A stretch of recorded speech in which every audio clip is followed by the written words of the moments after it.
tail to be a sort of disgrace. So when he would meet one of his cousins dancing down the Lone Little Path, with his long, slim, tapering tail behind him, Danny Meadow Mouse would slip out of sight under the long grass, he was so ashamed of his own little tail. It looked so mean and small. He had wondered and wondered if the Meadow Mice had always had short tails. He used to ask everyone who came his way if they had ever seen a Meadow Mouse with a long tail, but he had never found anyone who had.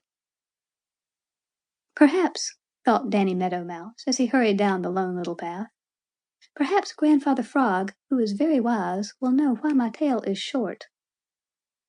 So he hurried this way and he hurried that way over the Green Meadows in search of fat, foolish green flies. And when he had caught 3, he caught one more for good measure. Then he started for the Smiling Pool as fast as his short legs would take him. When finally he reached the edge of the Smiling Pool, he was quite out of breath. There sat Great-Grandfather Frog on his big green lily pad. He was blinking his great goggle eyes at jolly round red Mr. Sun. "Oh, Grandfather Frog," said Danny Meadow Mouse in a very small voice, for you know he was quite out of breath with running. "Oh, Grandfather Frog, I've brought you 4 fat, foolish green flies." Grandfather Frog put a hand behind an ear and listened. "Did I hear someone say foolish green flies?" asked Grandfather Frog. "Yes, Grandfather Frog, here they are," said Danny Meadow Mouse, still in a very small voice. Then he gave Grandfather Frog the 4 fat, foolish green flies.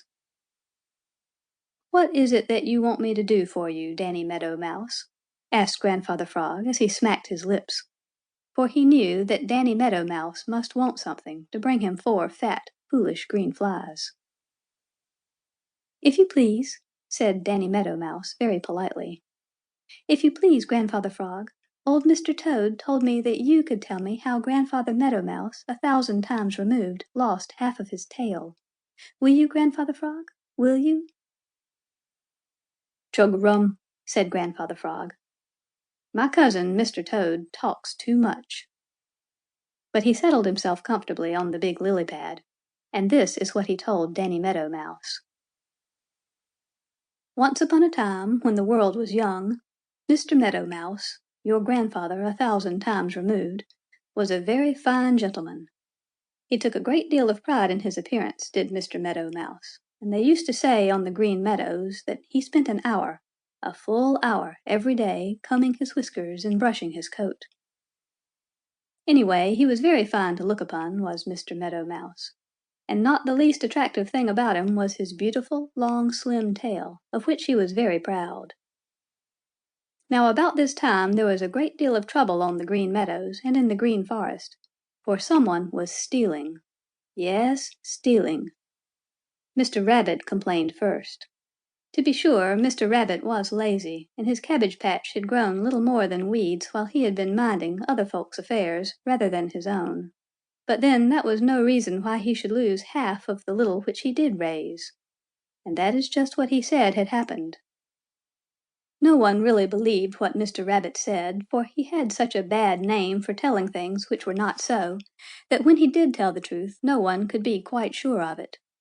So no one paid much heed to what Mr. Rabbit said until Happy Jack Squirrel one day went to his snug little hollow in the big chestnut tree where he stores his nuts and discovered half had been stolen. Then Striped Chipmunk lost the greater part of his winter store of corn. A fat trout was stolen from Billy Mink. It was a terrible time, for everyone suspected everyone else, and no one on the Green Meadows was happy. One evening Mr. Meadow Mouse went for a stroll along the Crooked Little Path up the hill. It was dark, very dark indeed. But just as he passed Striped Chipmunk's granary, the place where he stores his supply of corn and acorns for the winter, Mr. Meadow Mouse met his cousin, Mr. Wharf Rat. Now Mr. Wharf Rat was very big and strong, and Mr. Meadow Mouse had for a long time looked up to and admired him. "Good evening, Cousin Meadow Mouse," said Mr. Wharf Rat, swinging a bag down from his shoulder. "Will you do a favor for me?" Now Mr. Meadow Mouse felt very much flattered, and as he was